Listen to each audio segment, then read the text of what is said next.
Hello दोस्तों, आप लोगों का स्वागत है आपके अपने यूट्यूब चैनल हिंदी के तार में। तो जैसा कि अब तक हम लोगों ने प्रयोजनमूलक हिंदी के अंतर्गत आने वाले मैक्सिमम टॉपिक्स को जान लिया है और आज हम एक नए टॉपिक के साथ मिले हैं। आज का हमारा नया विषय है हिंदी का मानकीकरण। और जैसा कि मैंने आप लोगों से कहा था, आपको जिस भी विषय पर वीडियो चाहिए कमेंट सेक्शन खुला हुआ है, आप लोग जाके कमेंट करिए, ठीक है। तो मुझे किसी ने कई बार रिक्वेस्ट किया है कि मैं हिंदी का मानकीकरण पर वीडियो लेकर आऊँ। तो आज का हमारा वीडियो हिंदी का मानकीकरण पर ही होने वाला है, ठीक है। आज इस वीडियो के माध्यम से हम लोग जानेंगे हिंदी का मानकीकरण क्या होता है, ठीक है। तो आइए चलिए फिर हम शुरू करते हैं और जानते हैं। तो वो करने से पहले मैं सबसे पहले आप लोगों को बता दूं, जब भी हम किसी उत्तर को लिखते हैं तो उस उत्तर को लिखने से पूर्व हम भूमिका लिखते हैं, ठीक है। और अगर हम भूमिका नहीं डालते हैं तो हमें अच्छा नंबर नहीं मिलता है परीक्षा में। और हिंदी का मानकीकरण ज़्यादा करके 10 नंबर के प्रश्न में पूछता है, मतलब बड़ा प्रश्न में, ठीक है। तो इसीलिए इसको थोड़ा अच्छे से जानने और समझने की ज़रूरत है। तो आइए चलिए हम लोग जानते हैं सबसे पहले हिंदी के मानकीकरण की भूमिका क्या होनी चाहिए या फिर क्या है, ठीक है। भाषा के गठन में उसकी वर्तनी का काफ़ी महत्व होता है और यह वर्तनी संबंधित भाषा की लिपि के साथ जुड़ी रहती है। किसी भी भाषा को सीखने सिखाने में सहायक या बाधक बनने वाले दो तत्व हैं, उसका व्याकरण और लिपि। लिपि का एक पक्ष है सामान्य और विशिष्ट स्वरों के पृथक प्रतीक वर्णों की समृद्धि, उनका परस्पर स्पष्ट आकार भेद, लिखावट में सरलता तथा स्थान लाघव एवं प्रयत्न लाघव। लिपि का दूसरा पक्ष है वर्तनी। एक ही स्वर को प्रकट करने के लिए विविध वर्णों का प्रयोग वर्तनी को जटिल बना देता है और यह लिपि का एक सामान्य दोष माना जाता है।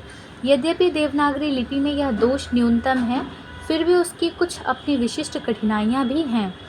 इन सभी कठिनाइयों को दूर कर हिंदी वर्तनी में एकरूपता लाने के लिए भारत सरकार के शिक्षा मंत्रालय ने सन 1961 ईस्वी में एक विशेषज्ञ समिति नियुक्त की थी। समिति ने अप्रैल 1962 में अपनी अंतिम सिफारिशें प्रस्तुत की, जिन्हें सरकार ने स्वीकृत किया। इन्हें 1967 ईस्वी में हिंदी वर्तनी का मानकीकरण शीर्षक पुस्तिका में व्याख्या तथा उदाहरण सहित प्रकाशित किया गया था।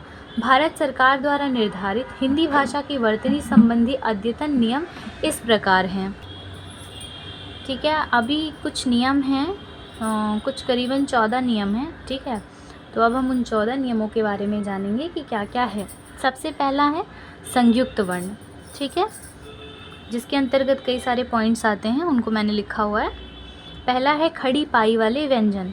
खड़ी पाई वाले व्यंजनों का संयुक्त रूप खड़ी पाई को हटाकर ही बनाया जाना चाहिए, जैसे राष्ट्रीय, स्वीकृति, उल्लेख आदि। दूसरा है अन्य व्यंजन। क और फ के संयुक्ताक्षर जैसे संयुक्त, दफ्तर, पक्का आदि की तरह लिखे जाने चाहिए। उसके अंतर्गत दूसरा आता है इंग, छ, ट, ठ, ड, ढ, द और ह के संयुक्ताक्षर हल चिन्ह लगाकर ही लिखे जाने चाहिए, जैसे वाङ्मय चिन्ह आदि, न कि वाङ्मय चिन्ह, ठीक है। तीसरा है संयुक्त रा के प्रचलित तीनों रूप यथावत रहेंगे। चौथा है श्रा का प्रचलित रूप श्रा मान्य है, अतः वही लिखा जाना चाहिए, इसे श्रा के रूप में नहीं लिखा जाना चाहिए। त हलंत प्लस रा के संयुक्त रूप के लिए त्रा और त्रा दोनों रूपों में से किसी एक का प्रयोग किया जा सकता है। पांचवा, हल चिन्ह युक्त वर्ण से बनने वाले संयुक्ताक्षर के द्वितीय व्यंजन के साथ ई की मात्रा का प्रयोग संबंधित व्यंजन के तत्काल पूर्व ही किया जाएगा, न कि पूरे युग्म से पूर्व, जैसे द्वितीय, चिन्हित आदि लिखा जाना चाहिए, न कि इस प्रकार से, ठीक है। छठा है संस्कृत में संयुक्ताक्षर पुरानी शैली में भी लिखे जा सकेंगे, जैसे बुद्धि, विद्या आदि। दूसरा है विभक्ति चिन्ह। इसके अंतर्गत हमारा है हिंदी के विशिष्ट चिन्ह सभी प्रकार के संज्ञा शब्दों में प्रतिपादित से पृथक लिखे जाने चाहिए, जैसे राम ने, मंत्री को आदि। इस प्रकार अलग अलग लिखे जाने चाहिए, न कि राम ने मंत्री को एक में आदि, ठीक है। किंतु सर्वनाम शब्दों में ये चिन्ह प्रतिपादित के साथ मिलाकर लिखे जाने चाहिए, जैसे उसने, उसको, उन्होंने आदि, ठीक है। तीसरा है क्रियापद। संयुक्त क्रियाओं में सभी अंगभूत क्रियाएं अलग अलग लिखी जानी चाहिए, जैसे वर्ण कार्य करता है, कर सकता है आदि। चौथा है हाइफन का प्रयोग। शब्दों शब्दों में स्पष्टता के लिए हाइफन का विधान किया गया है। क इसके अंतर्गत 3 पॉइंट आते हैं, 4 आते हैं। क में है द्वंद्व समास में पदों के बीच हाइफन रखा जाना चाहिए, जैसे लेन देन, चाल चलन आदि। ख में है सा, जैसा आदि से पूर्व हाइफन रखा जाना चाहिए, जैसे तुम, सा, फटे से आदि। ग है तत्पुरुष समास में हाइफन का प्रयोग केवल वहीं किया जाना चाहिए जहां उसके बिना भ्रम पैदा होने की संभावना हो सकती है, अन्यथा नहीं, जैसे भू तत्व। किंतु सामान्यतः तत्पुरुष समासों में हाइफन लगाने की आवश्यकता नहीं है, जैसे महामंत्री आदि। चौथा है कठिन संधियों से बचने के लिए भी हाइफन का प्रयोग किया जा सकता है, जैसे द्विअक्षर, द्विअर्थक आदि। ठीक है, आ जाते हैं 5वें नियम में। अव्यय। हिंदी भाषा में यहाँ, ही, सो, भी आदि अनेक प्रकार के शब्दों का बोध कराने वाले अव्यय हैं।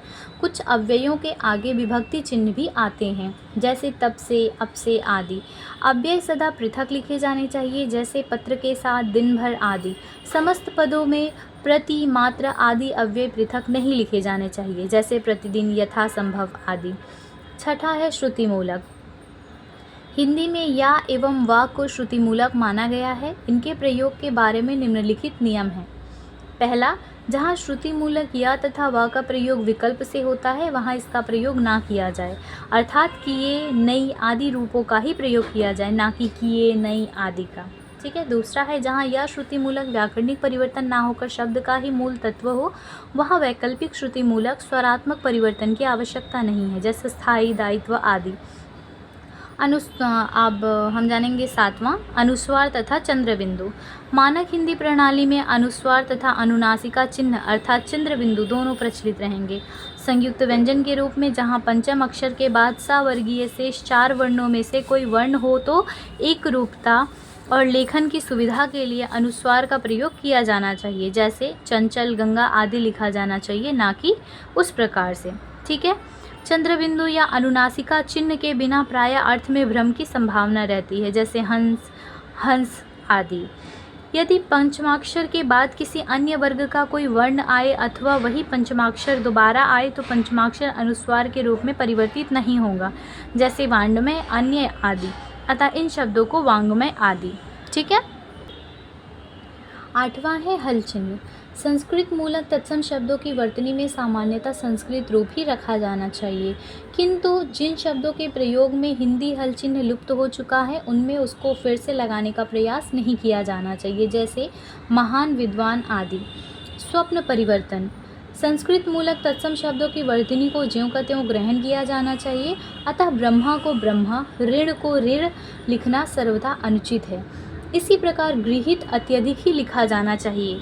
जिन तत्सम शब्दों में 3 व्यंजनों के संयोग की स्थिति में एक द्वित्व मूलक व्यंजन लुप्त हो गया है उसे नहीं भी लिखा जाए तो चल सकता है, जैसे तत्व के लिए तत्व आदि।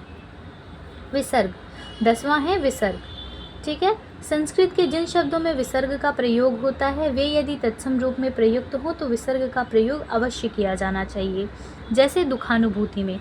यदि उस शब्द के तद्भव रूप में विसर्ग का लोप हो चुका हो तो उस रूप में विसर्ग के बगैर भी काम चल जाएगा, जैसे दुख सुख के साथ। ठीक है। 11वां है ए और का प्रयोग। हिंदी में ए तथा औ का प्रयोग 2 प्रकार की ध्वनियों को व्यक्त करने के लिए होता है। पहले प्रकार की ध्वनियाँ हैं और यदि में आदि में हैं तथा दूसरे प्रकार की गवैया, कौआ आदि। इन दोनों प्रकार की ध्वनियों को व्यक्त करने के लिए इन्हीं चिन्हों का प्रयोग किया जाए। गवैया, कौवा आदि संशोधनों की आवश्यकता नहीं है। 12वां पॉइंट है पूर्वकालिक प्रत्यय। पूर्वकालिक प्रत्यय कर क्रिया से मिलाकर लिखा जाना चाहिए, जैसे मिलाकर, खुलकर आदि। 13वां पॉइंट है विराम चिन्ह। पूर्ण विराम को छोड़कर हिंदी लेखन में भी शेष सभी विराम आदि चिन्हों का प्रयोग किया जाना चाहिए जो अंग्रेजी में प्रचलित हैं, जैसे ये सारे क्या कहते हैं मतलब निशान हैं, विराम चिन्ह हैं। ठीक है आदि। हिंदी में अनुस्वार के लिए खड़ी पाई का प्रयोग, अनुस्वार के लिए बिंदी और खड़ी पाई के लिए पूर्ण विराम का प्रयोग किया जाना चाहिए। ठीक है। हमारा 14वां एवं अंतिम पॉइंट है शिरोरेखा का प्रयोग।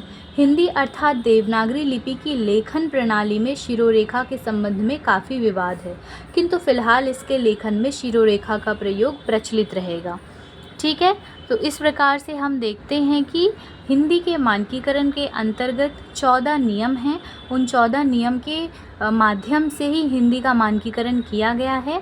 ठीक है, और साथ ही मैं यह भी कहना चाहूँगी कि हिंदी का मानकीकरण बहुत जटिल नहीं है। बस इसमें क्या होता है कि आप जब उत्तर लिखिए तो उत्तर में एग्ज़ाम्पल्स बहुत ज़्यादा डालिए, क्योंकि एग्ज़ाम्पल्स में काफ़ी अच्छे नंबर मिलते हैं।